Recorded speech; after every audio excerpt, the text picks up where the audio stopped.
आज हालात कहां है मेरे भाई?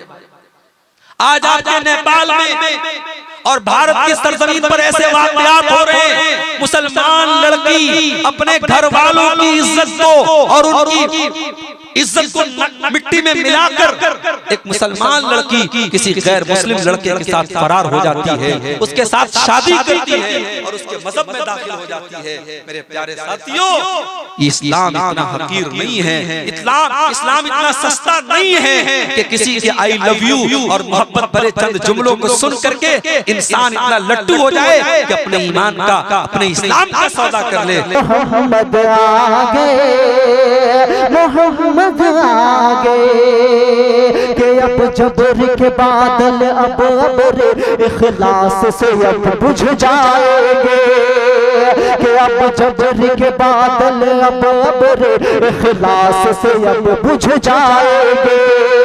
सब कलियां लोरी गाएगी, गुलशन के गुल मुस्काएंगे, कि ये जबर के बाद मैं बड़े ही अदब और एहतराम के साथ फजीलतुल शेख डॉक्टर अब्दुल गफ्फार अस्सलफी हफिज़हुल्लाह से गुजारिश करता हूँ कि आप डाइस पर तशरीफ लाए और बेकरार सामीन जो आपके सामने इस देर रात तक आपका इंतजार कर रही है, आप उनके सामने अपना खिताब करें। फजीलतुल शेख अब्दुल गफ्फार अस्सलफी हफिज़हुल्लाह माइक पर।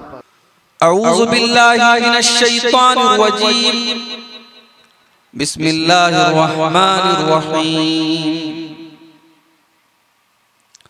मा यफ़अलुल्लाहु बिअज़ाबिकुम इन शकरतुम व आमनतुम व कानल्लाहु शाकिरन अलीमा।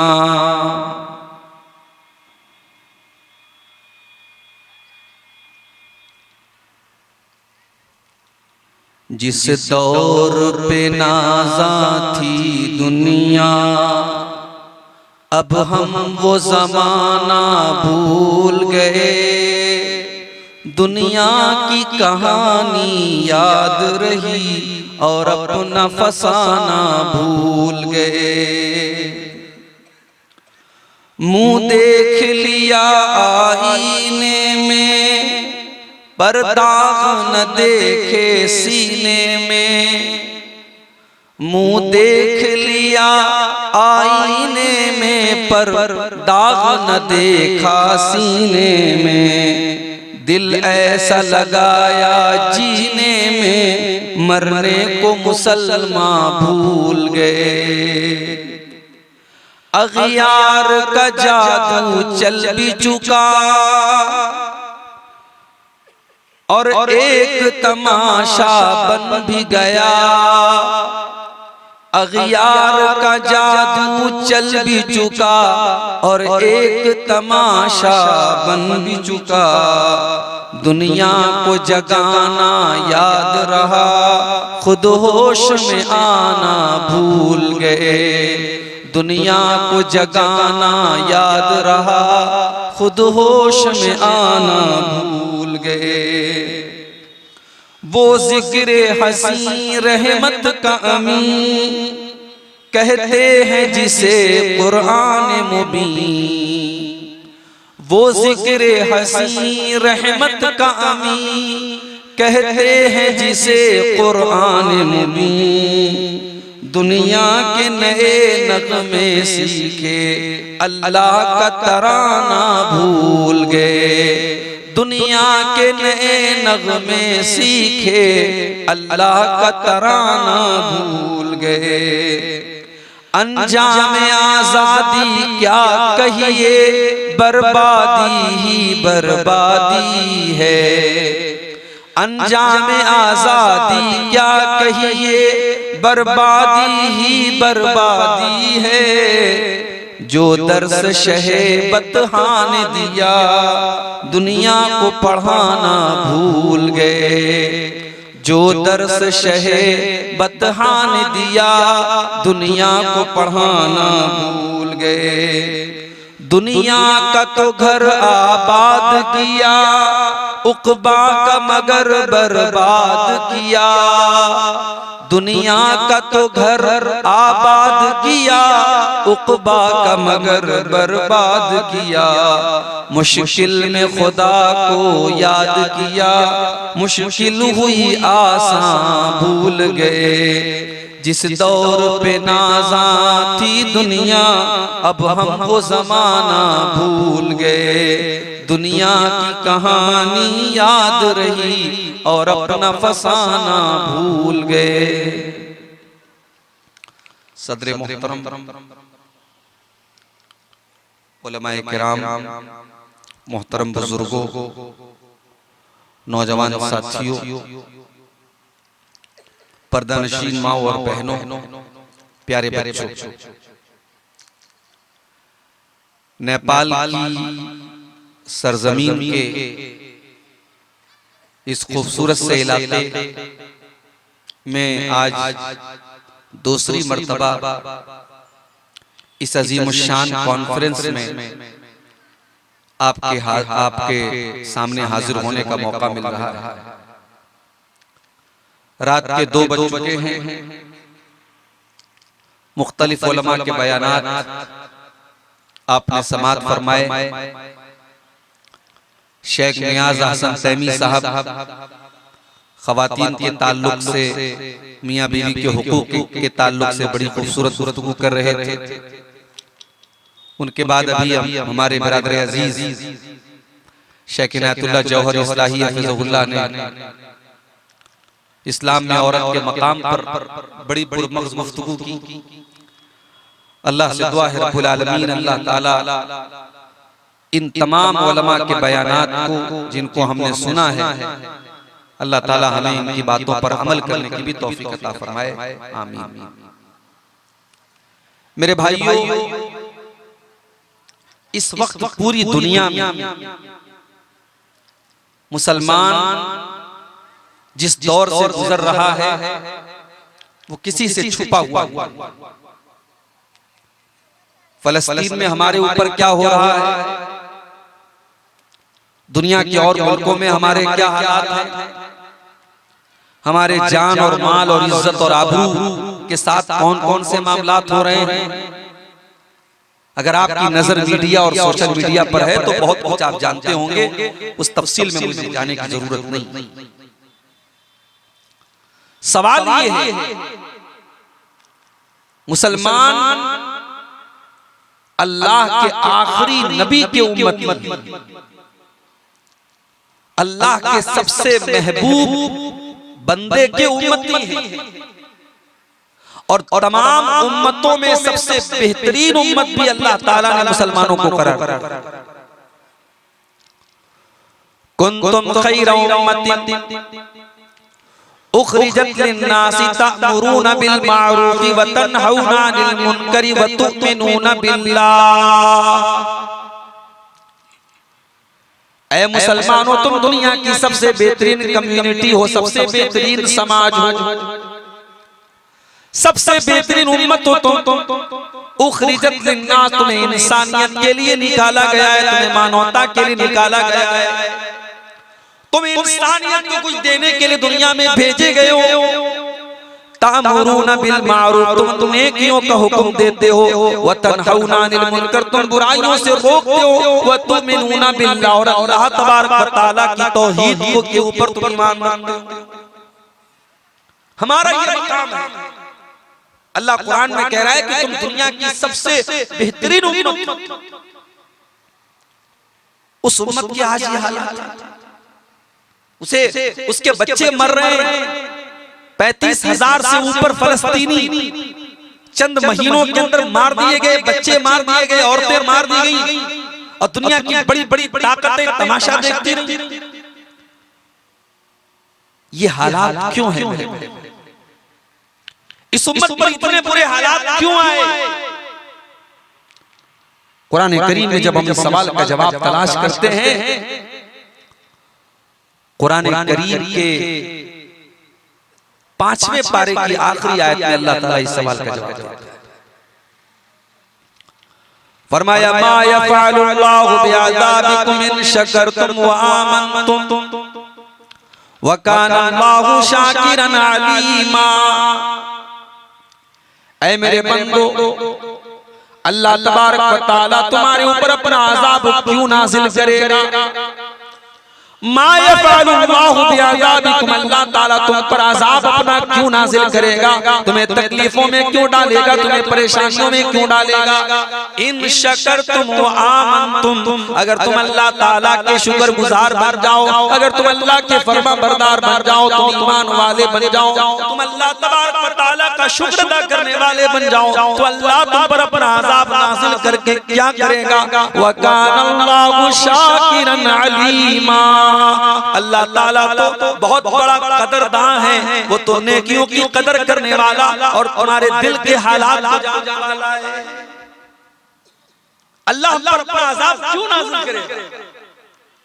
अगर हम वाकई में मोमिन हैं, अगर हम वाकई में अल्लाह के फरमाबरदार हैं, तो अल्लाह हम पर अपना अज़ाब नाज़िल नहीं करेगा। ये अल्लाह का वादा है। और आगे बढ़िए, सूरतुल आराफ में अल्लाह फरमाता है, वलौ अन्ना अहलल कुरा आमनू वत्तक़ौ लफ़तहना अलैहिम बरकातिन मिनस समाई वल अर्द। अगर बस्ती वाले, किसी भी गांव वाले, किसी भी बस्ती वाले अगर ईमान वाले होते और मुत्तकी होते, परहेजगार होते, अल्लाह फरमाता है हम उनके ऊपर आसमानों की और जमीन की बरकतों के दरवाजे खोल देते। अल्लाह का वादा है, अल्लाह बरकतों के दरवाजे खोल देगा। शर्त क्या है? ईमान वाले बन जाते, मुत्तकी बन जाते। इसका मतलब कहीं ना कहीं तो पानी मर रहा है, कहीं ना कहीं हमारे ईमान के अंदर खोट है, हमारे तकवा के अंदर कमी है, और उसका बिल्कुल लेटेस्ट सबूत अभी रमजान के गुजरने के बाद हम और आप देख सकते हैं। रमजान का महीना आया, इतने बड़े मुत्तकी हम बन गए, 14 घंटे 15 घंटे का रोजा हम रख रहे हैं। गर्मी के मौसम में प्यास से हलक सूख करके कांटा हो रहा है। जोहर की नमाज का टाइम आया, हम मस्जिद में गए, हमने वजू करने के लिए पानी मुंह के अंदर डाला, हमने कुल्ली करने के लिए पानी मुंह के अंदर डाला, पानी के कतरे मेरे मुंह के अंदर गए और मेरा हलक सूख करके कांटा हो रहा है। अगर पानी की 2-4 बूंदें अगर हलक के अंदर चली जाएं, कोई देखने वाला नहीं है, कोई रोकने वाला नहीं है, कोई कैमरे से रिकॉर्ड करने वाला नहीं है, मगर 14 घंटे का रोजा रखने वाला जोहर की नमाज में पानी को, असर की नमाज में पानी को मुंह में डालता है, मगर अपने हलक के नीचे नहीं उतारता है, बाहर निकाल देता है। वो कौन सी ताकत है जो प्यास की शिद्दत के बावजूद उसे पानी को अंदर उतारने से मना करती है? मेरे प्यारे साथियों, इसी का नाम तकवा है। अल्लाह फरमाता है, या अय्युहल्लज़ीना आमनू कुतिबा अलैकुमुस सियामु कमा कुतिबा अलल्लज़ीना मिन क़ब्लिकुम लअल्लकुम तत्तक़ून। रोजे का मकसद तकवा है, रोजा तुम्हें तकवा सिखा रहा है। एक महीना हम मुत्तकी रहे, एक महीना हम तकवा वाले रहे, तरावी की नमाज भी हम पढ़ते रहे, ताक़ातों में जागते भी रहे, कुरान भी पढ़ते रहे, रोजा भी रखते रहे, और जैसे ही रमजान खत्म हुआ सारा तकवा खत्म, सारी दीनदारी खत्म। अब वो मुसलमान जो कल मस्जिद में लाइन में लगा था, आज सिनेमा हॉल की लाइन में लगा है। कल जो रमजान में हराम हलाल चीजों को भी हाथ नहीं लगाता था, अल्लाह के हुक्म की वजह से 14 घंटे भूखा रहता था, आज शराब के अड्डों पर वो नजर आ रहा है, आज ज़िना के अड्डों पर वो नजर आ रहा है। इसका मतलब ये हुआ कि हमारा तकवा, हमारा अल्लाह का डर ये बनावटी है, ये वक्ती है, ये टेम्पररी है। हम एक महीने के लिए अल्लाह से डरने वाले बने और बाकी 11 महीने हमने अपने आप को आजाद। इसीलिए अल्लाह के नबी हजरत मुआज इब्न जबल से कहते हैं, ऐ मुआज इब्न जबल, 3 चीजों का हमेशा ख्याल रखना। इत्तक़िल्लाह हैसुमा कुन्ता, जहां भी रहना अल्लाह से डरते रहना। मस्जिद में भी अल्लाह से डरना, बाजार में भी अल्लाह से डरना, मस्जिद के अंदर भी अल्लाह का तकवा होना चाहिए और मार्केट के अंदर भी अल्लाह का डर होना चाहिए, इबादत के अंदर भी अल्लाह का डर होना चाहिए और शादी ब्याह के अंदर भी अल्लाह का डर होना चाहिए और लेन देन के अंदर भी अल्लाह का डर होना चाहिए। इत्तक़िल्लाह हैसुमा कुंता, जहां भी रहना तुम अल्लाह से डरते रहना। एक महीने वाले मुसलमान ना बनो मेरे भाइयों, साल के 12 महीने और जिंदगी की हर सांस को अल्लाह की मर्जी के मुताबिक गुजारने वाले बन जाओ। अल्लाह फरमाता है वाबुद रब्बक हत्ता यातियकल यकीन, अपने रब की इबादत करो जब तक कि मौत ना आ जाए। जिंदगी की आखिरी सांस तक, जब तक दिल की धड़कनें चल रही हैं, जब तक सांसों की डोर चल रही है, जब तक अल्लाह ने आपको जिंदगी दी है, मरते दम तक अल्लाह की इबादत करना है। वाबुद रब्बक हत्ता यातियकल यकीन। हम नहीं जानते मौत कब आए। अल्लाह कह रहा है जब तक मौत ना आ जाए तब तक अल्लाह की इबादत। हम जानते हैं क्या मौत कब आए? हम नहीं जानते मेरे भाइयों। हमारे कितने रिश्तेदार ऐसे हैं, हमारे कितने जानने वाले ऐसे हैं, पल भर में अचानक उनके इंतकाल की खबर आ जाती है। अभी पटना से मैं आपके बीच में आ रहा था, पटना में एक होटल के अंदर आग लग जाती है और कई लोग जब तुमसे कोई गुनाह हो जाए, जब तुमसे कोई गलत काम हो जाए, कोई गलत हरकत हो जाए, तो फौरन कोई नेकी कर लिया करो, कोई अच्छा काम कर लिया करो। जब तुम नेकी कर लोगे तो तुम्हारी नेकी तुम्हारे गुनाहों को मिटा डालेगी। ये अपने नफ्स के ऊपर लाजिम है। अगर हमसे कोई गुनाह हो गया हम फौरन तौबा करेंगे, फौरन नेक अमल करेंगे। जब इंसान अपने ऊपर ये अपने नफ्स के ऊपर ये लाजिम कर लेगा, ऑटोमेटिक वो बहुत सारे गुनाहों से बचता चला। और तीसरी चीज अल्लाह के नबी ने फरमाई व खालिकिन नास बिखुल्किन हसन, और ऐ मुआज़ इब्न जबल तू लोगों के साथ अच्छा सलूक किया कर, अच्छे अखलाक से पेश आया कर। तो आज मसला ये है हम तकवा वाले बनने का दावा करते हैं, मगर माफ करना मेरे भाइयों हम मुत्तकी नहीं है, हम तकवा वाले।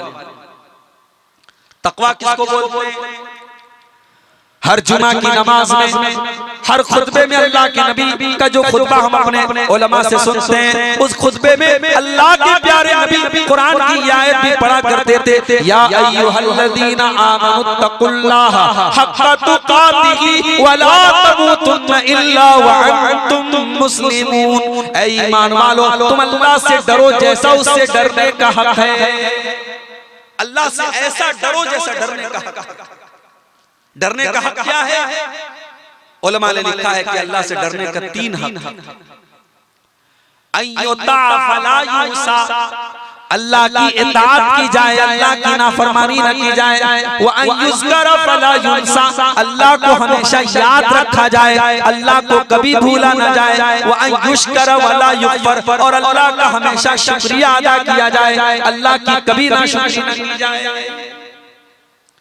मेरे प्यारे साथियों, आप नेपाल की सरजमीन पे रहते हैं, अल्लाह ताला ने बहुत सारी ऐसी नेमतों से आपको नवाजा है जो हिंदुस्तान के लोगों को भी हासिल नहीं है, जो दूसरे मुल्क के लोगों को भी हासिल नहीं है।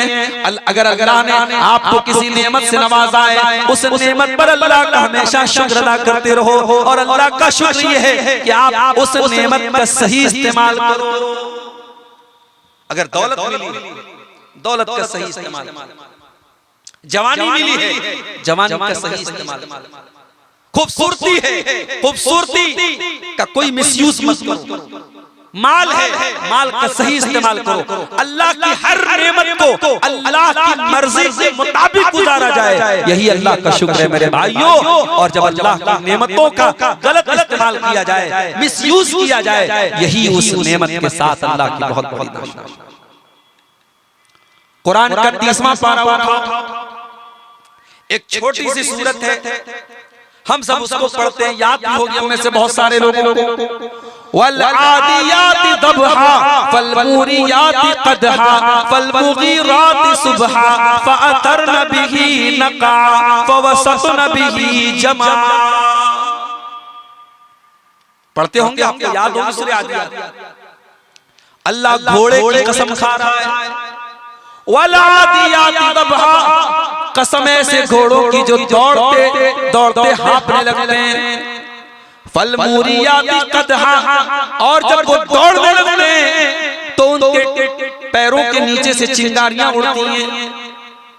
फल मुगीराती सुबह, और ये घोड़े दुश्मन के लश्कर पर जाकर के सुबह सवेरे हमला करते हैं। फअतरन बिही नका, और जब ये दुश्मन के ऊपर हमला करते हैं तो गर्द और गुबार उड़ता है, धूल उड़ती है। फवसतन बिही जमा, और ये घोड़े दुश्मन की सब में जाकर के बीचों बीच हमला करते हैं। गौर कीजिएगा, अल्लाह घोड़े की कसम खा रहा है, और घोड़े की कसम खाने के बाद अल्लाह क्या फरमाता है, इन्नल इंसान लिरब्बिही लकनून, बेशक इंसान अपने रब का बहुत बड़ा नाशुक्रा है। ऐ अल्लाह, घोड़े का इस बात से क्या ताल्लुक है? आय अल्लाह, तो घोड़े की कसम खाकर के ये बात क्यों फरमा रहा है, इन्नल इंसान लिरब्बिही लकनून, के बेशक इंसान अपने रब का बहुत बड़ा नाशुक्रा है। मेरे प्यारे साथी, जरा गौर कर लेना, घोड़ा अपने मालिक का बड़ा वफादार होता है। घोड़ा अपने मालिक के लिए अपनी जान दे देता है। घोड़ा अपने मालिक को कभी अपनी पीठ से उतारता नहीं है। घोड़ा अपने मालिक को मैदान जंग में भी अपनी पीठ से नहीं उतारता है, अपनी जान दे देता है, मगर अपने मालिक के साथ गद्दारी नहीं करता है, अपने मालिक के साथ बेवफाई नहीं करता है। अल्लाह फरमा रहा है, मेरे बंदो जरा गौर करो कि घोड़ा जो कि जानवर है, जो कि हैवान है, उसका मालिक उसको थोड़ा सा चारा खिलाता है, थोड़ा सा पानी पिलाता है, थोड़ा सा उसको खाने की चीजें दे देता है, और वो घोड़ा अपने मालिक का इतना बड़ा वफादार बन जाता है कि मरते दम तक अपने मालिक का साथ देता है। मेरे बंदो, तुम अपने रब की कितनी नेमतों में पल रहे हो, कदम कदम पर तुम्हारा अल्लाह तुमको खिला रहा है, पिला रहा है, उसकी दी हुई ऑक्सीजन में तुम सांस ले रहे हो, उसकी जमीन पर तुम चलते हो, उसके आसमान के नीचे तुम रहते हो। उसने इतनी नेमतों से नवाजा है, तुम शुमार नहीं कर सकते, तुम गिन नहीं सकते। इन्नल इंसान लिरब्बिही लकनून, लेकिन ये इंसान अपने रब का बहुत बड़ा नाशुक्र है। ये घोड़े से भी गया गुजरा है, ये जानवर से भी गया गुजरा है। जानवर थोड़े से चारे की वजह से अपने मालिक का इतना बड़ा वफादार है, और इंसान अपने मालिक का कितना बड़ा नाशुक्रा है। इन्नल इंसान लिरब्बिही लकनून, ये बहुत बड़ा नाशुक्रा। मेरे प्यारे साथियों, आज हकीकत में हम नाशुक्रे हो चुके हैं। आज कितने मुसलमान हैं, मैं दूसरों की बात नहीं करता, कितने मुसलमान हैं जिनके तौहीद के अंदर गड़बड़ी, जिनके अकीदे के अंदर गड़बड़ी। बच्चा बीमार हो गया, किसी मज़ार पे चले गए, बच्चे की तबीयत खराब हो गई, किसी ढोंगी बाबा के पास चले गए, ताबीज जाके बदवा लिया, धागा बदवा लिया। कितनी औरतें जिनके अकीदे में खराबी पाई जाती है, कितने घर हैं जहाँ शिर्किया काम किया जा रहा है, जादू टोना किया जा रहा है, गलत चीजों का सहारा लिया जा रहा है। मेरे प्यारे साथियों, क्या ये अल्लाह तबारक व तआला की तौहीद के साथ बगावत नहीं है? क्या अल्लाह की नाशुक्री नहीं है? दुनिया का सबसे बड़ा पाप शिर्क है, दुनिया का सबसे बड़ा गुनाह शिर्क है। इसीलिए अल्लाह कुरान में बार बार में ताकीद करता है, इन्नल्लाह ला यग़फ़िरु अन युशरक बिही व यग़फ़िरु मा दून ज़ालिका लिमन यशा। मेरे बंदो, हम तुम्हारे सारे गुनाहों को माफ कर सकते हैं, मगर शिर्क को माफ नहीं करेंगे। अल्लाह फरमाता है, इन्नहु मन युशरिक बिल्लाहि फ़क़द हर्रमल्लाहु अलैहिल जन्नह, जो शिर्क करेगा उसके ऊपर जन्नत हराम कर दी जाएगी और वो जहन्नम में जाएगा। व मा लिज़्ज़ालिमीन मिन अंसार, उसका कोई मददगार नहीं। मुसलमान आज शिर्क करता है, और आपको यकीन ना आए, आप चले जाइए भारत की सरजमीन पर बहुत सारी ऐसी कब्रें और मज़ारात और दरगाहें आपको मिलेंगी जहां मुसलमान मर्द और औरतें कब्रों पर जाकर के आपको सजदा करते हुए। मौलाना अल्ताफ हुसैन हाली ने कितना प्यारा नक्शा खींचा था कि जो काम गैर मुस्लिम अपने मंदिर में करता है और हम कहते हैं साहब ये काफिर है, ये मुशरिक है, वही काम मुसलमान अगर अपने मज़ारों और कब्रों पे जाके करता है और अपने आप को मुसलमान समझता है। मौलाना हाली फरमाते हैं, करे गैर गर्बुत की पूजा तो काफिर, कवाकिब में माने करिश्मा तो काफिर, झुके आग पर बहरे सजदा तो काफिर, जो ठहरा ए बेटा खुदा का तो काफिर, मगर मोमिनों पर कुशादा है राहें, परस्तिश करें शौक से जिसकी चाहे, नबी को जो चाहे खुदा कर दिखाएं, इमामों का रुतबा नबी से बढ़ाएं, मज़ारों पे जा जा के नजरें चढ़ाएं, शहीदों से जा जा के मांगे दुआएं, न तौहीद में कुछ फर्क इससे आए, न इस्लाम बिगड़े न ईमान जाए। आज तौहीद गड़बड़ है बहुत सारे मुसलमान, और अल्लाह के नबी की पेशिन गोई भी थी, आपने फरमाया था कि क़यामत उस वक्त तक नहीं आएगी हत्ता तलहक क़बाइलु मिन उम्मती बिल मुशरिकीन, जब तक मेरी उम्मत के कुछ लोग मुशरिकों के साथ मिल नहीं। कुछ दिनों पहले मेरा एक प्रोग्राम हुआ था बंगाल में, मालदा में एक जगह पड़ती है कलिया चक, बहुत बड़ा बेल्ट है, जैसे आपका ये जिंगड़वा गांव जो है माशाल्लाह सब मुसलमान और सब अल्हम्दुलिल्लाह अहले हदीसों का गांव है, तो वहाँ मालदा में कलिया चक में भी सब माशाल्लाह मुसलमान ही हैं और उसमें भी ज्यादातर अहले हदीस हैं। वहाँ मेरा प्रोग्राम और वहाँ के जो इलाके के मुखिया के सरदार जी थे, उनके घर पर मुझे ठहराया गया। अब जब मैं उनके मकान पे गया तो देखा कि मकान के बाहर जो टाइल लगा है, जो टाइल्स लगे हैं, जो पत्थर लगे हैं, उस पे अजमेर की दरगाह का फोटो बना। मैंने पूछा कि भाई साहब ये क्या है? गौर कीजिएगा, ये अहले हदीस की बात बता रहा हूं, कुरान और हदीस पे चलने वाला और सही अकीदे वाला जो अपने आप को कहता है मानता है, उसकी बात कर रहा हूं। उसके घर के टाइल के ऊपर अजमेर की दरगाह की फोटो बनी। मैंने पूछा भाई ये क्या है? उसने कहा मौलाना टाइल से लेने गया था, दुकानदार ने बहुत सारे डिजाइन दिखाए, मुझे ये डिजाइन पसंद आया। मैंने इतना भोला भाला है आज हमारा मुसलमान भाई, हमारा अहले हदीस।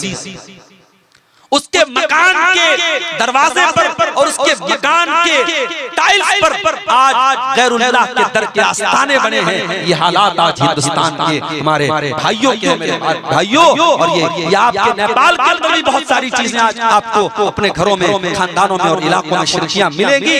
याद रखो, जब तक शिर्क को खत्म नहीं करोगे, जब तक अपने घर को शिर्क से पाक नहीं करोगे, तब तक आपके घर में चैन और सुकून नहीं आ सकता। दुनिया का सबसे बड़ा अगर कोई पाप है तो शिर्क है। जब तक आपके घर में शिर्क हो रहा है, तब तक घर में सुकून और चैन और बरकत नहीं आ सकती मेरे भाइयों। पहले शिर्क को अपने घर से निकाल।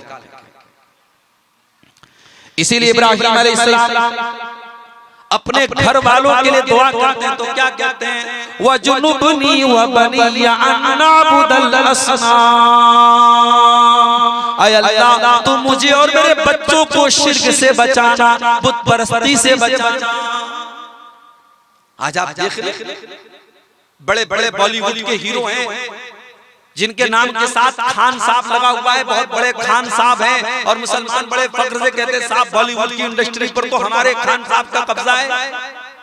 उनके घरों में मूर्ति की इबादत भी हो रही है, उनके घर में इस्लाम नाम की कोई चीज नहीं है।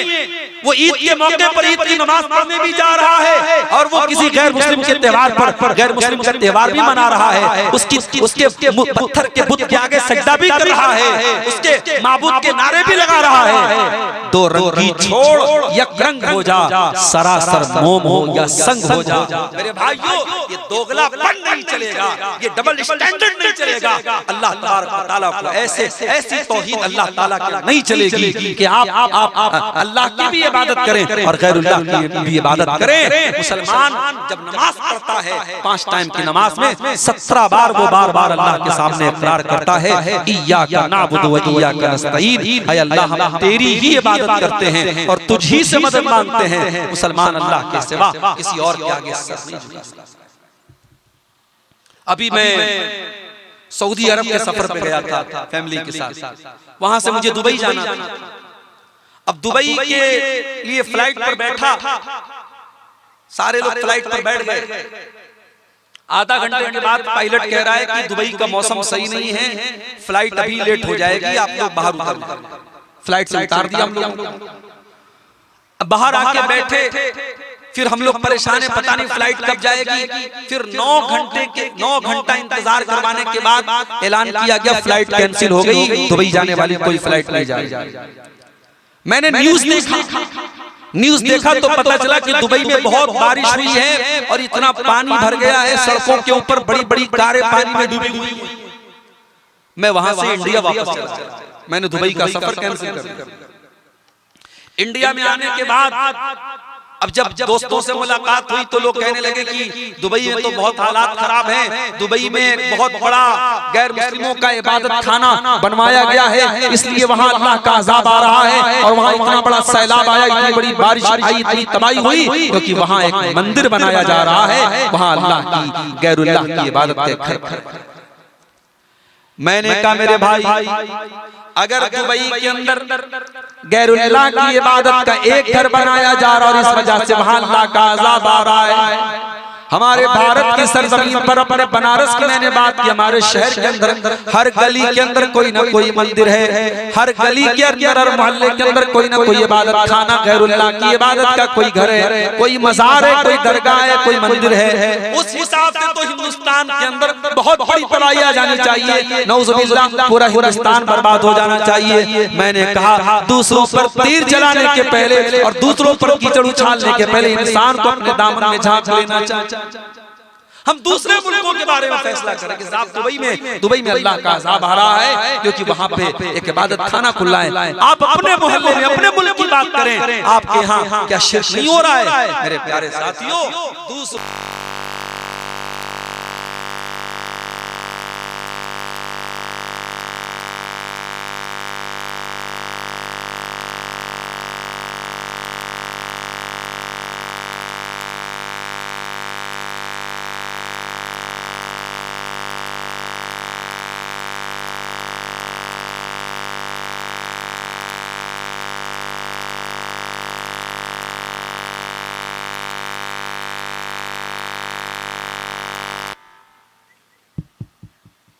दूसरों के दामन पर आप उंगली उठाने के पहले अपने गिरेबान में झांके लगे।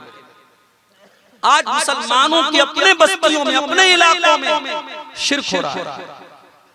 पहले अपनी फिक्र करो, अपने बच्चों की फिक्र करो, अपने परिवार की फिक्र करो। हम कहीं घूमने जाते तो पहले परिवार को लेकर जाते। आप जिंगड़वा में रहते, काठमांडू घूमने जाना है, आप कार बुक करेंगे, फैमिली को लेकर जाएंगे, बच्चों को लेकर जाएंगे। कोई शॉपिंग मॉल में आप शॉपिंग करने जाते हैं, अपनी बीवी को, अपनी अहलिया को लेके जाते हैं, बच्चों को लेके जाते हैं। बच्चों से प्यार करते हैं, फैमिली से प्यार करते हैं। मेरे प्यारे साथियों, जिस परिवार से हम मोहब्बत करते हैं, जिस फैमिली से हम प्यार करते हैं, क्या हम ये पसंद करेंगे हमारे बच्चे कल जहन्नम की आग में जल जाएं, हमारी बीवी कल जहन्नम की आग में जल जाए? नहीं नहीं, हम तो ये भी गवारा न करेंगे हमारी बीवी को, हमारे बच्चों को जरा सी खरोंच भी आ जाए, हमारे बच्चों को जरा सी चोट लग जाए तो हम तो बेचैन हो जाते हैं, माएं बेचैन हो जाती हैं, बाप तो बेचैन हो जाता है। मेरा अल्लाह कुरान में बार बार हमें और आपको ताकीद करता है, या अय्युहल्लज़ीना आमनू कू अनफुसकुम व अहलीकुम नारा, ऐ ईमान वालों, अपने आप और अपने घर वालों को जहन्नम की आग से बचाओ। अपने घर वालों के अकीदे की फिक्र करो मेरे भाइयों, अपने बच्चों के अकीदे की। लड़की की शादी आप कर रहे हैं, लड़के का मकान आपने देखा, मकान बहुत अच्छा है, लड़का कतर में जॉब करता है, बड़ी अच्छी सैलरी है, आपने लड़की की शादी कर दी। आपने ये नहीं सोचा कि साहब उसका अकीदा कैसा है। बाद में मालूम हुआ कि लड़के का अकीदा बड़ा गड़बड़ है, शिर्क भी कर रहा है, कब्रों के ऊपर सजदा भी कर रहा है। आपने मकान देख करके, नौकरी देख करके, पैसा देख करके अपनी बेटी की शादी कर दी और अपनी बेटी की जिंदगी बर्बाद। मेरे प्यारे साथियों, जिस बेटी को आपने प्यार और मोहब्बत से पाला था, जब आप उसकी शादी करने जाएं तो लड़के का दीन और लड़के का ईमान और लड़के का अकीदा भी जरूर देख लिया करें। अल्लाह के प्यारे नबी फरमाते हैं, इज़ा खतबा इलैकुम मिम्मन तरदौना दीनहु व खुल्क़हु, जब तुम्हारी बेटियों के लिए ऐसा रिश्ता आ जाए कि लड़का दीनदार है, लड़का बाअखलाक है, लड़का अच्छा है, लड़का दीनदार है, अगर उसका मकान बहुत बड़ा भी ना हो, उसकी सैलरी बहुत ज्यादा भी ना हो, उसका कारोबार बहुत बड़ा भी ना हो, अगर लड़का दीनदार और बाअखलाक है और रिश्ता खुद से चल के आ जाए, फज़व्विजूहु, तो तुम अपनी बेटियों की शादी उनसे कर दिया करो। अगर ऐसा नहीं करोगे तकुम फितनतुन फिल अर्दि व फसादुन अरीद, तो जमीन के अंदर बहुत सारा फितना और फसाद फैल जाएगा। और आज वो फसाद फैल रहा है। आज मुसलमान और अल्हम्दुलिल्लाह कुरान और हदीस पर चलने वाले घरों की बेटियां, जहां कुरान और हदीस पर अमल होता है, वहां जब निकाह में जब दीनदारी लोग नहीं देखते हैं और सिर्फ दुनिया देख करके और घर मकान देख करके शादी करते हैं, तो ऐसी जगहों पर भी उनकी बेटियां जाती हैं जहां शिर्क होता है, जहां गैरुल्लाह के आगे सजदा होता है। अपने बच्चों के अकीदे की फिक्र करो मेरे। हजरत याकूब अलैहिस्सलाम को देखो, याकूब अलैहिस्सलाम का आखिरी टाइम है, इंतकाल का टाइम है। उनके 12 बेटे और 12 बेटे अपने बाप की चारपाई को घेर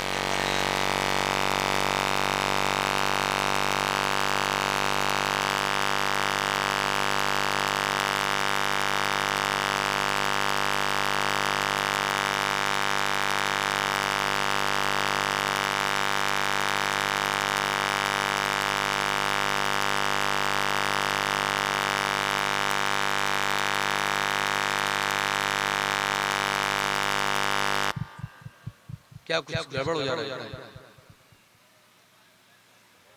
12 बेटे हजरत याकूब के चारपाई को घेर घेर के खड़े हैं। हमारे यहाँ किसी के मरने का टाइम होता है तो वो जमीन जायदाद प्रॉपर्टी की बात करता है। हजरत याकूब अलैहिस्सलाम अपने इंतकाल के टाइम अपने बेटों से क्या कहते हैं, जरा गौर कीजिएगा। कुरान का पहला पारा उठाइए। अम कुंतुम शुहदा इज़ हज़रा याकूबल मौत इज़ क़ाला लिबनीही मा तअबुदून मिन बादी क़ालू नअबुदु इलाहका व इलाहा आबाइका इब्राहीम व इस्माईल व इसहाक़ इलाहन वाहिदा।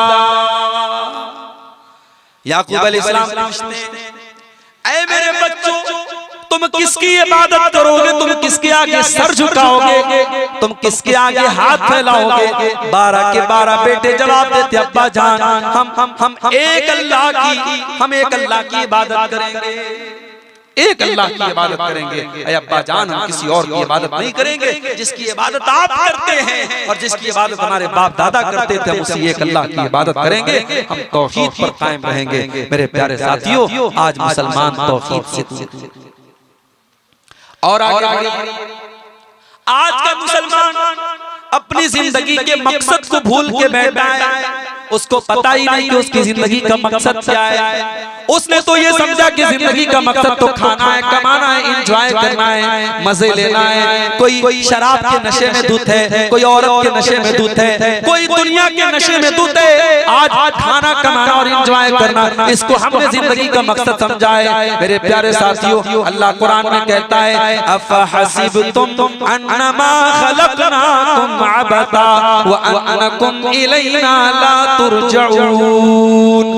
मेरे बंदो, क्या तुमने ये समझ रखा है कि तुम्हें यूं ही छोड़ दिया जाएगा और मरने के बाद तुम्हें अल्लाह के हिसाब नहीं देना पड़ेगा? नहीं नहीं, तुम्हें अल्लाह के पास जाना है और अल्लाह को अपने अमल का हिसाब भी देना है। और तुम्हारी जिंदगी का मकसद क्या है? फरमाया, वमा खलक़तुल जिन्ना वल इंसा इल्ला लियअबुदून। हमने जिन्नात और इंसान को अपनी इबादत के लिए पैदा किया है। हमारी जिंदगी का मकसद अल्लाह की इबादत करना है।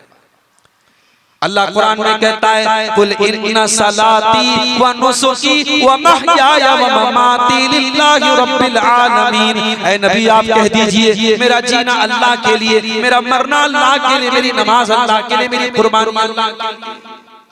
मेरी जिंदगी का मकसद तेरे दीन की सरफराजी। मैं इसीलिए मुसलमान, मैं इसीलिए नमाजी। हमारा मकसद अल्लाह को राजी करना है। और मेरे भाइयों, जो चीज दुनिया में अपना मकसद पूरा न करे, उसे रद्दी की टोकरी में डाल दिया जाता है। अभी ये माइक थोड़ी देर के लिए काम नहीं कर रहा था, मैंने तकरीर रोक दी। क्यों? क्योंकि फिर माइक के सामने बोलने का कोई मतलब नहीं था। हमारा उसूल यही है, जो चीज अपने मकसद को भूल जाए, हम उसे फेंक देते हैं। मोबाइल में आप देखिए, कैलकुलेटर भी होता है, मोबाइल में वीडियो भी चलता है, मोबाइल पर आप व्हाट्सएप भी चलाते हैं, फेसबुक भी चलाते हैं, मोबाइल पर गेम भी खेलते, बहुत कुछ करते हैं। लेकिन मोबाइल के ऊपर जब कोई कॉल आता है तो कॉल सबसे ऊपर आ जाता है। कॉल आ गया कैलकुलेटर बंद, कॉल आ गया गेम बंद, कॉल आ गया वीडियो बंद, कॉल सबसे ऊपर आ जाता है। यानी मोबाइल को भी पता है कि मेरा मकसद क्या है। नहीं पता है तो मुसलमान को नहीं पता है, नहीं पता है तो हमें और आपको नहीं पता है। हम अपनी जिंदगी के मकसद को भूल के बैठे। हमारी जिंदगी का मकसद क्या है? अल्लाह को राजी करना। हम दुनिया में इम्तिहान देने के लिए आए हैं। जिस तरीके से मदरसे में बच्चे पढ़ते हैं और जब वो साल भर की जो पढ़ाई होती है, जब वो एग्जाम देते हैं, इम्तिहान देते हैं, तो उस इम्तिहान से ये तय होता है कि इसने मेहनत से पढ़ा है कि नहीं पढ़ा है। इस दुनिया की जिंदगी में हम और आप इम्तिहान देने आए हैं और हमारा रिजल्ट आखिरत में मिलेगा। अल्लाह कुरान के 29वें पारे में फरमाता है, तबारकल्लज़ी बियदिहिल मुल्कु व हुवा अला कुल्लि शैइन क़दीर अल्लज़ी खलक़ल मौत वल हयात लियब्लुवकुम अय्युकुम अहसनु अमला। अल्लाह ताला ने तुम्हें पैदा किया है, तुम्हारी मौत और जिंदगी का सिस्टम बनाया है। लियब्लुवकुम, वो तुम्हारा इम्तिहान लेना चाहता है। लियब्लुवकुम अय्युकुम अहसनु अमला, कौन तुम में बेहतरीन अमल करता है, कौन अच्छा अमल करता है।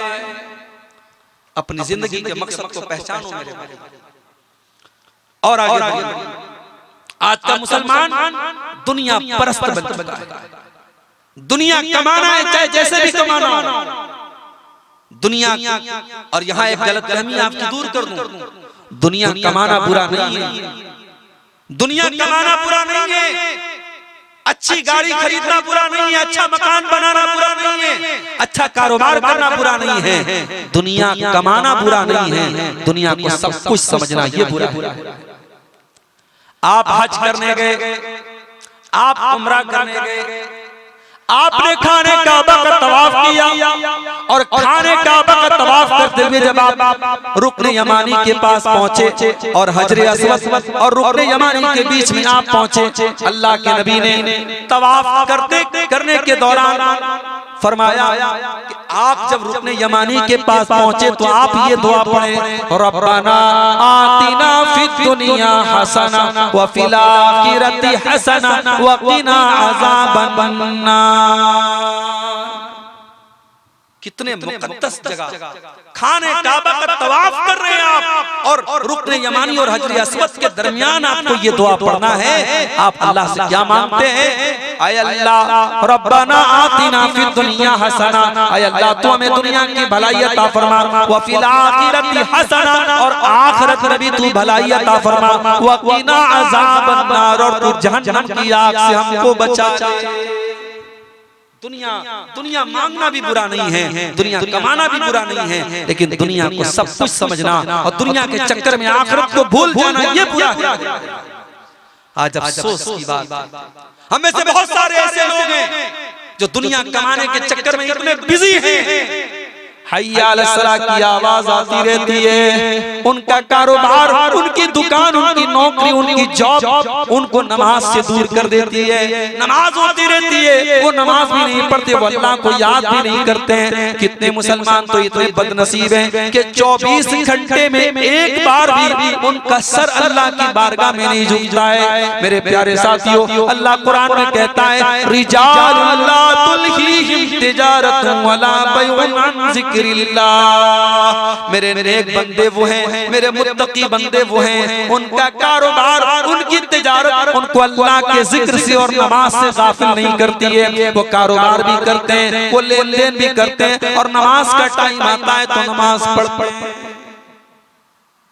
जानते हो अल्लाह के नबी जल्दी किसी पर बददुआ नहीं करते। बहुत कम ऐसा हुआ कि आपने किसी पर बददुआ की। एक मर्तबा आपने बद्दुआ की थी काफिरों की। कब की थी आपने?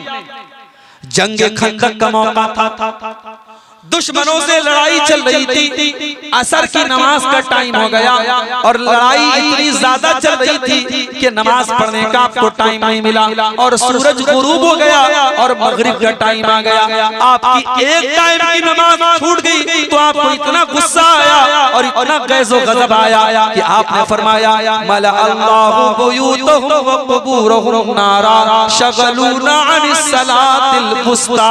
अल्लाह इनके घरों को जहन्नम की आग से भर दे, इनकी वजह से हमारी फजर की, हमारी असर की नमाज। असर की नमाज छूटी तो आपने बद्दुआ की है। ये अहमियत थी नमाज की जनाब मोहम्मद रसूलुल्लाह सल्लल्लाहु अलैहि वसल्लम की नजरों में। हम और आप अपने दिल पर हाथ रख के बताएं हमारी जिंदगी में नमाज की कितनी अहमियत है। नबी का नाम लेना, नबी से मोहब्बत का दम भरना, ये कौन सा मुश्किल काम है। लेकिन नबी को सबसे ज्यादा अगर दुनिया में कोई चीज महबूब थी, नमाज थी। मेरे भाइयों, हमारी जिंदगी में दुनिया इस कदर हावी हो गई कि अब नमाज से भी दूर हो जाए, इससे बढ़ के बदनसीबी की और क्या बात हो सकती है। अल्लाह के नबी अपनी वफात के पहले, अपने इंतकाल के पहले, अपने आखिरी टाइम में अल्लाह के प्यारे नबी उम्मत से क्या कह के जाते हैं? अस्सलाता सलाता व मा मलकत ईमानुकुम। हो लोगो, तुम नमाज की पाबंदी करते रहना, तुम नमाज का ख्याल करते रहना और अपने गुलामों का, अपने लौंडियों का, अपने नौकरों का भी ख्याल करते रहना। अल्लाह के नबी अपने आखिरी टाइम में नमाज की ताकीद करके जा रहे हैं और अपने नौजवानों से कहना चाहता, जिन नौजवानों के अंदर कोई गंदी आदत है, कोई बुरी आदत है, कोई मोबाइल के अंदर गलत आदत में पड़ा हुआ है, अगर गंदी आदतों से पीछा छुड़ाना चाहते हो, नमाज की पाबंदी करो। इंशाअल्लाह बहुत सारी बुरी आदतें ऑटोमेटिक छूट जाएंगी। अल्लाह का वादा है, इन्नस्सलाता तन्हा अनिल फाहशाई वल मुनकर। बेशक नमाज आपको बेहयाई से और बुराई से रोकती है। नमाज की पाबंदी आप करें, बहुत सारी बुराइयों से आप ऑटोमेटिक बच जाएंगे। तो दुनिया कमाना बुरा नहीं है मेरे भाई, दुनिया के चक्कर में आखिरत को भूल जाना ये। और आगे बढ़िए, मुसलमान के अंदर एक मसला और भी है। आज हमारे बहुत सारे मुसलमान नौजवान लड़कों की बात भी करता हूँ, लड़कियों की बात भी करता हूँ, आज बेहयाई हमारे समाज के अंदर बहुत तेजी से फैल रही है।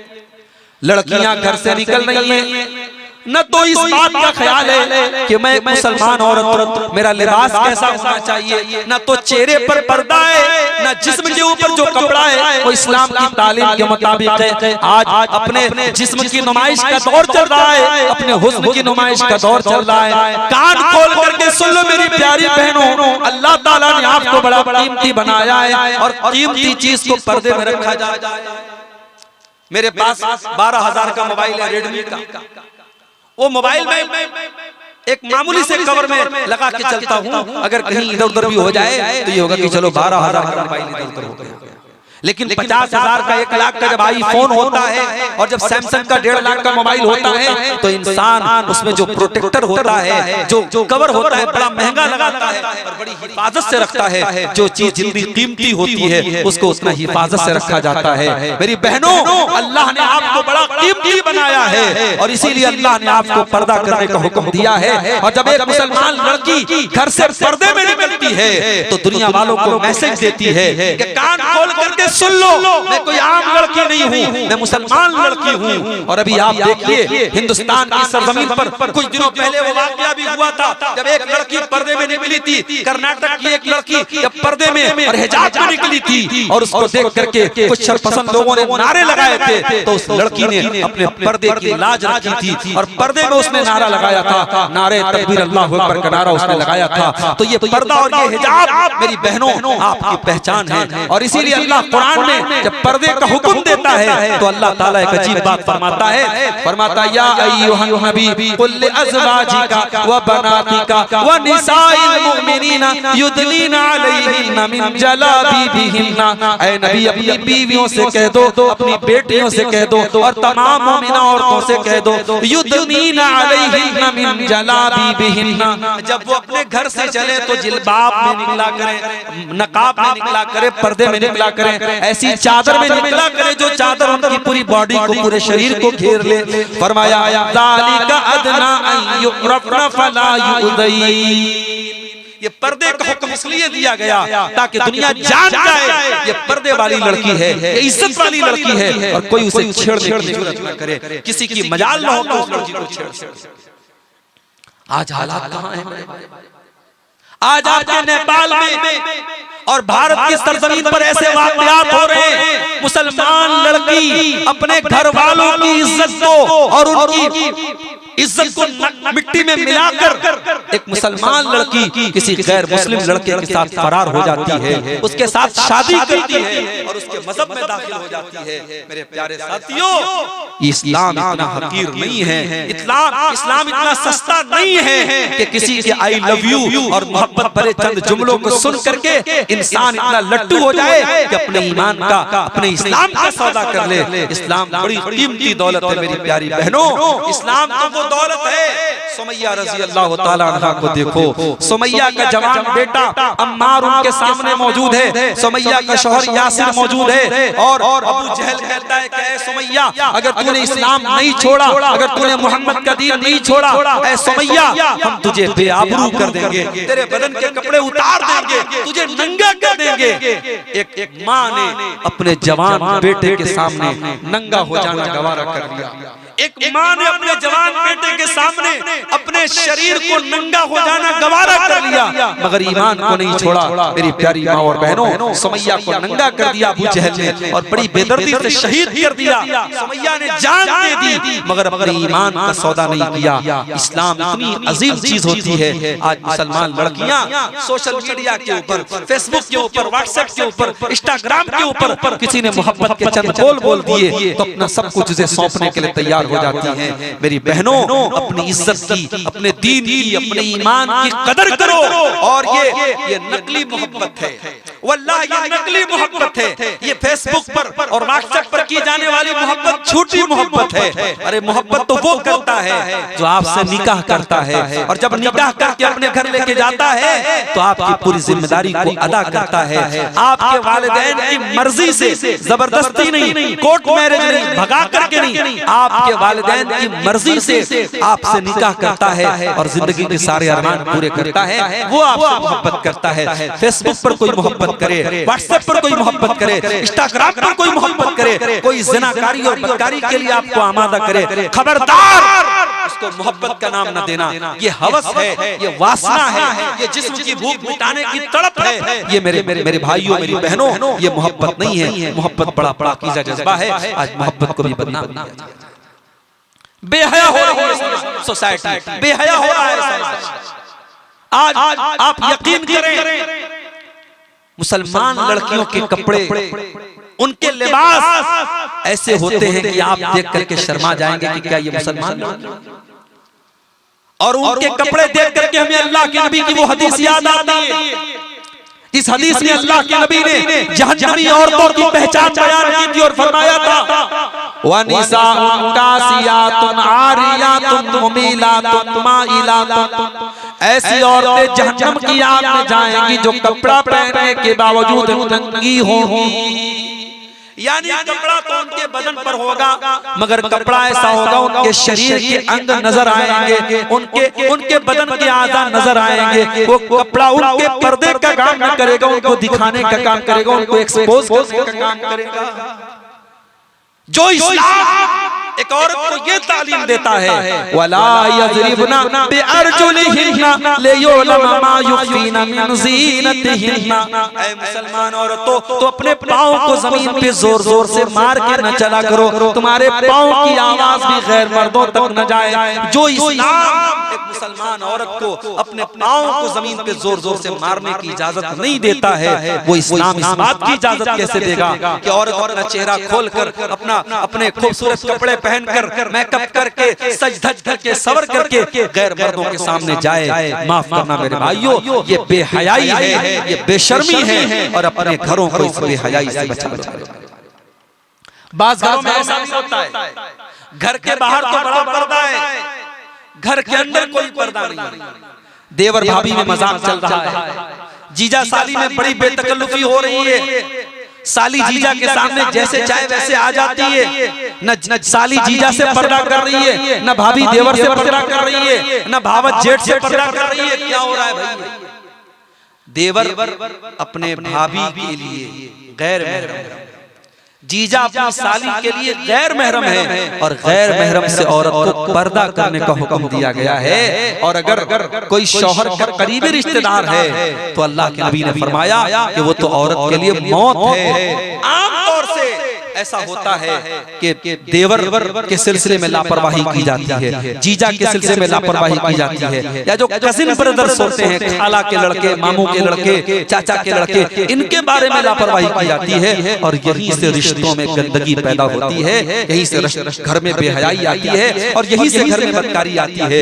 इसीलिए अल्लाह के नबी ने फरमाया कि जो करीबी रिश्ते हैं, जो औरत के लिए गैर महरम होते हैं, और औरत अगर इनके साथ प्रैंक होती है और बेतकल्लुफ हो जाती है और इनके सामने जैसे चाहे वैसे आती है, तो ये रिश्ते मौत बन जाते हैं, ये औरत के लिए मौत बन जाते हैं।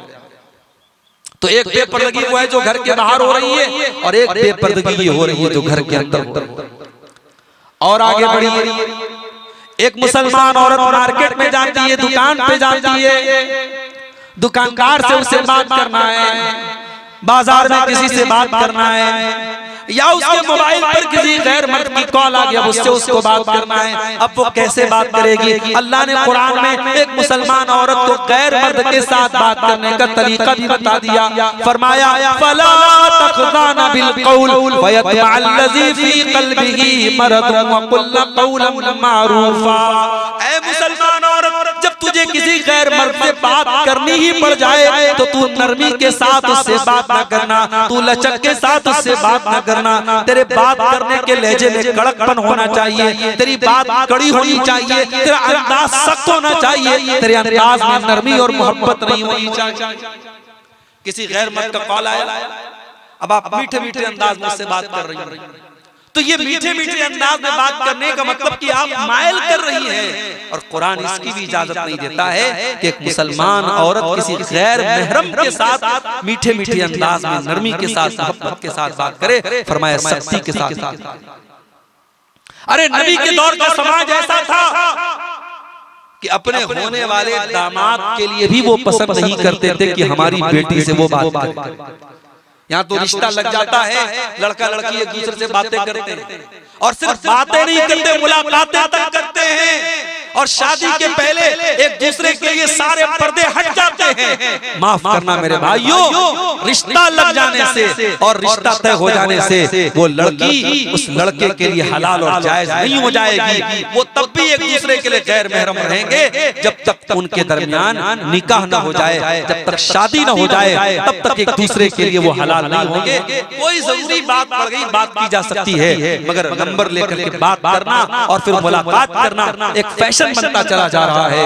हजरत मुगीरा इब्न शुबा एक सहाबी हैं, कहते हैं मैंने एक अंसारी लड़की को निकाह का पैगाम भेजा, एक अंसारी लड़की को मैंने निकाह का पैगाम भेजा, और जब मैं अल्लाह के नबी के पास आया और अल्लाह के नबी के सामने बात निकली तो मैंने कहा कि अल्लाह के नबी, मैंने फलां अंसारी लड़की से निकाह का पैगाम भेजा है। अल्लाह के नबी ने फरमाया, ऐ मुगीरा, क्या तुमने लड़की को देखा है? इन्होंने कहा मैंने देखा तो नहीं है। आपने फरमाया जाकर के लड़की को देखो, अपनी होने वाली बीवी को, अपनी होने वाली मोहतरमा को तुम एक बार देखो। ऐ मुगीरा, फइन्नहु अजदरु अन युदमा बैनकुमा, जब तुम अपनी होने वाली बीवी को एक बार देख लोगे तो आपस में ज्यादा मोहब्बत पैदा होगी, ज्यादा अच्छा रिश्ता होगा। हमारा ये भी बड़ी अजीब बात, रिश्ता देखने औरतें जाती हैं, लड़की को देखते आ गई, लड़के की माँ ने पसंद कर लिया, लड़के की बहन ने पसंद कर लिया, लड़के को दिखाने की इजाजत नहीं है। लड़का अपनी होने वाली बीवी को नहीं देख सकता, फोटो लाके दिखा देते, देखो ये लड़की है। और फोटो माशाल्लाह आजकल ऐसा आ रहा है, फिल्टर का दौर है कि गोरे को काला, काले को गोरा, बदसूरत को खूबसूरत, खूबसूरत को बदसूरत बड़ी आसानी से बनाया जा सकता है। तो फोटो का आज के दौर में कोई भरोसा नहीं है। सही तरीका ये है कि जब रिश्ता तय हो जाए तो एक नजर लड़का को लड़की को दिखा दिया जाए, ये शरीयत में इजाजत है। और मुंबई वगैरह में मैंने देखा कि बाकायदा लोग इस पर अमल करते हैं, और इस पर अमल होना चाहिए। जहाँ शरीयत ने इजाजत दी है वहाँ तो आपने हराम करके रखा है, और जहाँ शरीयत ने हराम किया है वहाँ आपने खुली छूट दे के रखी है। अल्लाह के नबी ने हजरत मुगीरा से कहा कि जाओ तुम एक बार लड़की को देखो। हजरत मुगीरा लड़की के घर पहुंचे, बड़े गौर से लड़की के घर पहुंचे और लड़की के माँ बाप से अपनी ख्वाहिश जाहिर की कि मैं देखना चाहता हूँ। लड़की के माँ बाप को बहुत बुरा लगा, फकअन्नहुमा करिहा ज़ालिका, लड़की के माँ बाप को बहुत बुरा लगा। उनको लगा अरे हमारी बेटी को देखना चाहता है, हालांकि रिश्ता तय हो चुका है, शादी होने वाली है, होने वाला दामाद है, मगर गौर करो मेरे भाइयों, वो सोसाइटी कैसी थी, वो समाज कैसा था। होने वाला दामाद अभी दामाद हुआ नहीं है, रिश्ता लगा है। लड़की के माँ बाप को ये बात गवारा नहीं है कि ये शादी के पहले हमारी लड़की को देखे का नहीं, हम इजाजत नहीं दे सकते। लेकिन लड़की बहुत नेक थी, लड़की अंदर पर्दे से बोलती है कि अब्बा जान, अम्मी जान, ये रसूल का हुक्म है, ये रसूल की इजाजत लेके आया है। अगर अल्लाह के नबी ने कहा है कि ये मुझे देखना चाहता है तो मुझे देखने दे दीजिए। और हजरत मुगीरा कहते हैं जब मैंने लड़की को देखा मुझे पसंद आई और फिर हमारा निकाह हुआ और बड़ी मोहब्बत भरी जिंदगी हमने गुजारी। तो मेरे प्यारे साथियों, वो समाज ऐसा था, वो सोसाइटी। आज तो ये हालात है, ईद का मौका आया, बीवी सज करके संवर करके वो मस्कारा चस्कारा लस्कारा लगा करके सारी क्रीम पाउडर लगा करके शौहर के साथ बाइक पर बैठ करके पूरे गांव की पूरे शहर की सैर करती है। और वो शौहर बेगैरत अपनी बीवी के हुस्न की नुमाइश करता है। जवान बेटी को बाप घुमाने लेके जाता है और बेटी के हुस्न की नुमाइश करता है। माफ करना मेरे भाइयों, अगर हमारी औरतें बेहया हुई हैं तो वो बात हुई है, पहले हमारे मर्द बेगैरत हुए हैं। जिस समाज के मर्द बेगैरत हो जाएंगे, जिस समाज का बाप बेगैरत हो जाए, जिस समाज के बेटे बेगैरत हो जाएं और जिस समाज के भाई बेगैरत हो जाएं, उस समाज की औरतें तो बेहया हो ही जाएंगी। इसीलिए अल्लाह के नबी ने फरमाया कि कयामत के दिन 3 लोग ऐसे हैं जिनसे ना अल्लाह ताला बातचीत करेगा, ना उनको गुनाहों से पाक व साफ करेगा, ना उनकी तरफ अल्लाह ताला देखेगा। कौन से 3 लोग होंगे? फरमाया अल-मरातुल मुतरज्जिला, मर्दों की नकल करने वाली औरत, मर्दों के जैसा कपड़ा पहनने वाली, मर्दों के जैसी चाल ढाल अपनाने वाली औरत। नंबर 2 वल आक़ु लिवालिदैहि, अपने माँ बाप को सताने वाला। और नंबर 3 वद्दयूस, वो बेगैरत आदमी, अल्लज़ी युक़िरु फ़ी आलिहिल ख़ुबूसा, जिसके घर में बेहयाई होती हो, जिसके घर में बेपर्दगी होती हो और उसको कोई फर्क न पड़ता हो, जिसकी बीवी बेहयाई करती हो, जिसकी बहन बेहयाई करती हो, जिसकी बेटी बेहयाई करती हो, उस बेगैरत मर्द को भी अल्लाह ताला क़यामत के दिन न तो देखेगा, न बातचीत करेगा, न पाक व साफ करेगा। तो बेहयाई बहुत बड़ा मसला है हमारे सामने। और 2 बातें और बयान करके बात खत्म करूंगा। अगरचे हमसे नाज़िम इजलास ने कहा कि 4:15 बजे तक का टाइम है फजर तक का, मगर मुझे नहीं लगता कि आप लोगों को इतने लंबे टाइम तक बिठा करके रखा जाए। 2-3 पॉइंट और बयान करके हम बात खत्म करेंगे। नेपाल की सरजमीन पर हम एक चीज और देखते हैं और वो है नशा। कहते हैं कि नेपाल में पानी से ज्यादा दुकानों पर आपको शराब मिल जाएगी और ये शराब मुसलमान नौजवान भी बड़ी कसरत से पी रहे हैं और मुसलमान नौजवानों में भी शराब का और नशे का रुझान बढ़ रहा है। मेरे नौजवान साथियों, आप मोहम्मद रसूलुल्लाह की उम्मती। हमारे इंडिया में गुटखा मिलता है, गुटखा के ऊपर एक खतरनाक सा फोटो बना रहता है कैंसर का और लिखा रहता है टोबैको कॉजेस कैंसर, गुटखा खाने से कैंसर होता है।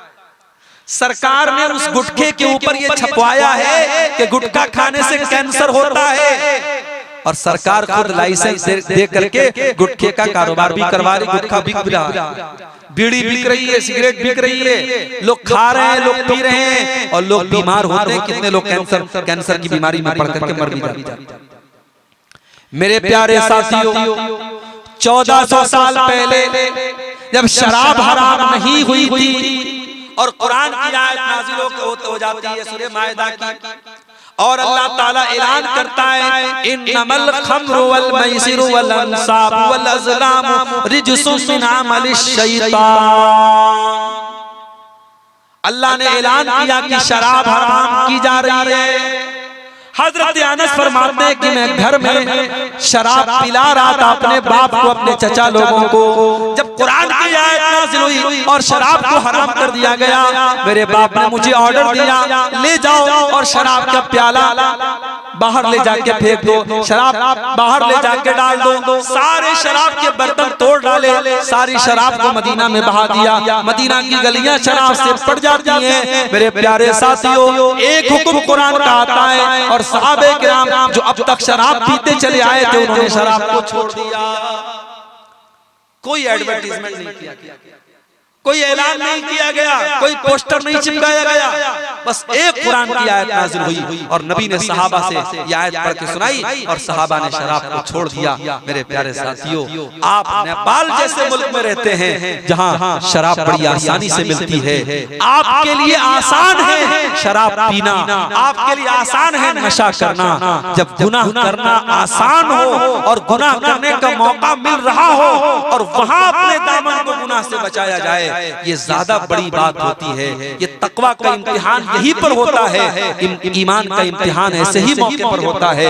मेरे नौजवान साथियों, अपने आप को शराब से बचा के रखो, अपने आप को शराब से बचा के रखो, नशे से बचा के रखो। ये शराब इतनी गंदी चीज है, उस्मान गनी कहा करते थे शराब उम्मुल खबाइस, सारी बुराइयों की जड़ है। और उस्मान गनी ने एक वाकया बयान किया कि किसी जमाने में बहुत नेक इंसान था, बहुत अल्लाह वाला इंसान था और उस दौर की एक बच्चलन औरत थी। उसने कहा कि इस नेक इंसान से मैं गलत काम करवा के रखूं। और एक मर्तबा उसने अपनी लौंडी को भेजा, नौकरानी को भेजा कि जाओ उसको बुला के लाओ और कहो कि एक जरूरी काम से मैंने बुलाया है, एक गवाही के लिए बुलाया है। वो नेक इंसान सीधा साधा था, नौकरानी के पीछे पीछे चला गया और वो एक मकान के अंदर कई कमरे थे, एक एक कमरे के अंदर वो जैसे जैसे जाता चला जाता, ये बाहर से कमरा बंद करती चली जाती। जब बिल्कुल अंदर कई कमरों के बाद आखिरी कमरा आया, उस कमरे में अब वो फाहिशा बदचलन औरत है और वहां पर एक शराब की बोतल रखी हुई है और एक मासूम बच्चा है और वो कहती है कि अब यहाँ तो मैंने तुमको बुला लिया, इस कमरे से तुम भाग नहीं सकते हो, सात सात कमरे के अंदर तुम पैक हो चुके हो।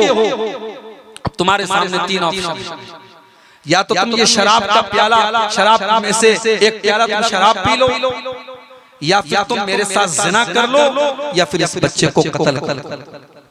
उस आबिद ने सोचा बच्चे का कत्ल करना तो बहुत बड़ा गुनाह है, ये गुनाह तो मैं नहीं कर सकता। इस औरत के साथ जिना करना भी बहुत बड़ा पाप है, ये पाप भी मैं नहीं कर सकता। शराब पीना भी बड़ा गुनाह है, मगर जिना के इतना बड़ा गुनाह नहीं है। शराब पीना कत्ल के जितना बड़ा गुनाह नहीं है। एक काम करता हूँ, शराब पी लेता हूँ। उसने एक प्याला शराब निकाल करके पिया। जब एक प्याला शराब पिया और नशा चढ़ा, उसको मजा आया, उसने पूरे शराब की बोतल खाली कर दी, पूरी शराब पी गया। और जब नशे में आया तो उसने उस बच्चे को कत्ल भी कर डाला और उस औरत के साथ उसने जिना भी कर लिया। ये वाकया बयान करने के बाद उस्मान गनी कहते हैं, ओ लोगों शराब से बचो, ये उम्मुल खबाइस है। आज कितने एक्सीडेंट हो रहे हैं इसी शराब के नशे की वजह से, कितने रेप के केस हो रहे हैं इसी शराब की वजह से, कितने हराम काम हो रहे हैं इसी नशे की वजह से। मेरे नौजवान साथियों, अपने दामन को बचाओ, अपने दामन को बचाओ। अगर एक बार नशे की लत में पड़ गए तो पूरे घर के लिए, पूरे खानदान के लिए एक धब्बा लग जाएगा और एक बहुत बहुत बड़ी बला और मुसीबत आपके ऊपर शुरू हो जाएगी। इसलिए मेरे भाइयों, नशे से और शराब से अपने दामन को बचाओ। अल्लाह कुरान में हमें और आपको दावत दे रहा है कि शराब से बचो, तुम तभी कामयाब हो सकते। और आगे हमारे नौजवानों का एक मसला और भी है, इनके पास टाइम बहुत ज्यादा है। तो जब टाइम बहुत ज्यादा है तो ये टाइम पास करते हैं। कहाँ करते हैं? पबजी गेम खेल रहे हैं, आईपीएल का मैच देख रहे हैं, फजूल चीजों में टाइम बर्बाद कर रहे हैं। आप यकीन करें, मुसलमान आज अपने टाइम का इस कदर बर्बाद करने वाला बन चुका है कि खाने काबा के पास, खाने काबा से कुछ दूरी पर बैठकर एक नौजवान बैठकर के मोबाइल पर गेम खेल रहा था। जब ये वीडियो मेरे सामने आया तो मुझे यकीन नहीं आया कि ऐसा कैसे हो सकता है। जब ये वीडियो मेरे सामने आया तो मुझे लगा कि हो सकता है किसी ने फर्जी वीडियो बना दिया हो। मगर जब मैं उम्रा करने के लिए गया और रमजान के महीने में इफ्तार का टाइम है और मेरे साथ बांग्लादेश का एक नौजवान बैठा हुआ था। इफ्तार का टाइम होने वाला है, मगरिब का टाइम होने वाला है, 15-20 मिनट बाकी था। वो बेचारा थोड़ी देर तक तो दुआ करता रहा, तस्बीह पढ़ता रहा। उसके बाद, और ये मैं हरम की बात बता रहा हूँ, खाने काबा के पास की बात बता रहा हूँ, मस्जिद हराम। बड़ी देर तक उसने तस्बीह पढ़ी, जिक्र पढ़ा। अभी भी इफ्तार के अंदर 10-15 मिनट का टाइम बाकी था। मैंने अपनी आंखों से देखा उसने मोबाइल खोला और मोबाइल खोल करके उसने आईपीएल के मैच का स्कोर देखा। थोड़ी देर तक उसने आईपीएल का स्कोर देखा, उसके बाद उसने मोबाइल रखा। यानी वहां पर हरम में बैठ कर उसे आईपीएल के मैच की परवाह है और उसकी फिक्र है। ये मेरे नौजवान साथियों हमारा हाल है। अल्लाह हम सब पर अपना रहम फरमाए। अल्लाह के नबी फरमाते हैं इग्तनिम खमसन क़ब्ल खमसिन, 5 चीजों की कदर करो 5 चीजों के आने से पहले। शबाब का क़ब्ल हरमिक, अपनी जवानी की कदर करो इससे पहले कि बुढ़ापा आ जाए। व सेहत का क़ब्ल सक़मिक, अपनी तंदुरुस्ती की कदर करो इससे पहले कि बीमार हो जाओ। मेरे भाई बीमारी की कोई गारंटी नहीं है कब किसको कौन सी बीमारी हो जाए। अभी हमारे दोस्त अचानक उनके बड़े भाई की आंखों की रोशनी चली गई और मद्रास में वो ऑपरेशन कराने के लिए गए और कई लाख रुपए खर्च हो चुके हैं, मगर अभी तक आंखों की रोशनी नहीं आ सकी है। कब कौन सी बीमारी आ जाए हम नहीं जानते मेरे भाई। मेरी वालिदा मोहतरमा अल्लाह मग़फ़िरत फरमाए, 2020 में उनका इंतकाल हुआ। कोरोना का दौर था, शुगर की पेशेंट थी। अचानक सीने में दर्द हुआ और मुझे उन्होंने बुलवाया और हॉस्पिटल लेके जा रहा था कि रास्ते में उन्होंने दम तोड़ दिया। मेरे प्यारे साथियों तंदुरुस्ती 1000 नेमत है। आज तंदुरुस्ती है, कल होगी कि नहीं होगी हम नहीं जानते। इसलिए सेहत की हालत में आज कितने नौजवान हैं आपके इलाके में, आपके गांव में बड़े पैसे वाले हैं, शानदार मकान है, 4 व्हीलर गाड़ी है, मगर उन्होंने हज नहीं किया है, उन्होंने उम्रा नहीं किया है। पूछो भाई तुम हज क्यों नहीं करते, तुम उम्रा क्यों नहीं करते? कहते अरे मौलवी साहब अभी बहुत काम बाकी है, अभी बिटिया की शादी करना है, अभी ये करना है वो करना है। माफ करना, ये लंगड़े लूले बहाने मत करो। अगर आज अल्लाह ने आपको तंदुरुस्ती दी है, पैसा दिया है, जाओ हज करके चले आओ, जाओ उम्रा करके चले आओ। आज मेरे जैसा इंसान, मैंने इस उम्र में जब उम्रा किया अपनी वाइफ के साथ, अपनी अहलिया के साथ, जब मैं तवाफ करने के बाद, जब मैं सफा मरवा के दरमियान सही करने के बाद जब हम लोग उम्रा कर चुके तो इस कदर थक चुके थे और पैर में इतना तेज दर्द हो रहा था कि फिर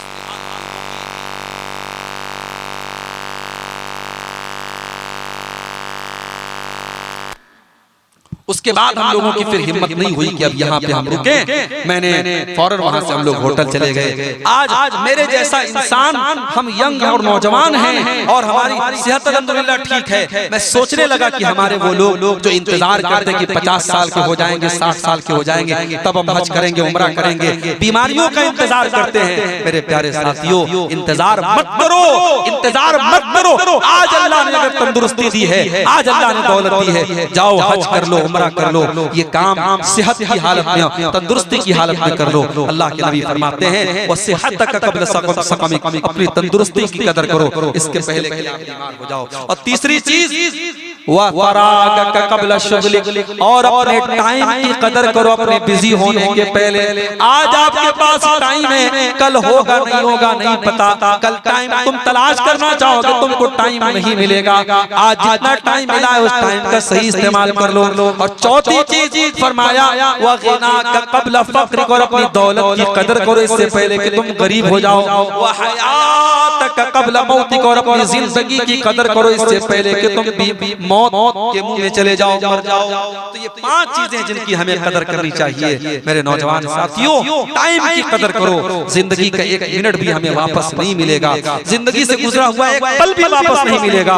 और मरने के बाद बंदा कहेगा अल्लाह मुझे दोबारा दुनिया में भेज दे, मगर अल्लाह की तरफ से दोबारा दुनिया में उसको नहीं भेजा जाएगा, दोबारा कोई चांस नहीं मिलेगा। इसलिए मेरे भाइयों अपने टाइम का सही इस्तेमाल करो और अपने जिस्म की, अपनी एनर्जी का इस्तेमाल अल्लाह की रजा के कामों में करो। मैं उन नौजवानों को मुबारकबाद देता हूँ जिन्होंने आज का ये खूबसूरत प्रोग्राम मुरतब किया और हमारे मर्दों से ज्यादा हमारी बहनें और हमारी माएँ आई हैं। अल्लाह ताला इन नौजवानों की इस मेहनत को कबूल फरमाए। अल्लाह हम सब के यहाँ जमा होने को, सुनने सुनाने को कबूल फरमाए। जो भी बातें उलमा ने बयान की हैं, किताब सुन्नत की रोशनी में बयान की हैं, अल्लाह उन बातों पर हम सबको अमल करने की तौफीक अता फरमाए। जो हम में से भाई बेनमाजी हैं, अल्लाह उनको नमाजी बना दे। जो हमारे भाई शराब के नशे की लत में पड़े हुए हैं, अल्लाह नशे की लत से उनको निकाल दे। जो हराम कमाई खा रहे हैं, अल्लाह उनको हलाल रिज़्क़ खाने और कमाने की तौफीक अता फरमाए। अल्लाह हमारे इस मुल्क की हिफाजत फरमाए। जहाँ जहाँ भी अहले ईमान बसते हैं, अल्लाह अहले ईमान की हिफाजत फरमाए। अल्लाह हमारी मस्जिदों की हिफाजत फरमाए। अल्लाह हमारे जानो माल की, हमारे इज़्ज़त व आबरू की हिफाजत फरमाए। अल्लाह जालिमों के जुल्म से, शरीरों के शर से हम सब की हिफाजत फरमाए। जब तक हम दुनिया में जिंदा रहें, इस्लाम पर जिंदा रहें और हम सब का खात्मा ईमान पर हो। आमीन। रब्बना तक़ब्बल मिन्ना इन्नका अंतस समीउल अलीम व तुब अलैना इन्नका अंतत तव्वाबुर रहीम। व सल्लल्लाहु तआला अला नबिय्यिना मुहम्मद व अला आलिहि व सहबिहि अजमईन। वस्सलामु अलैकुम व रहमतुल्लाहि व बरकातुहू।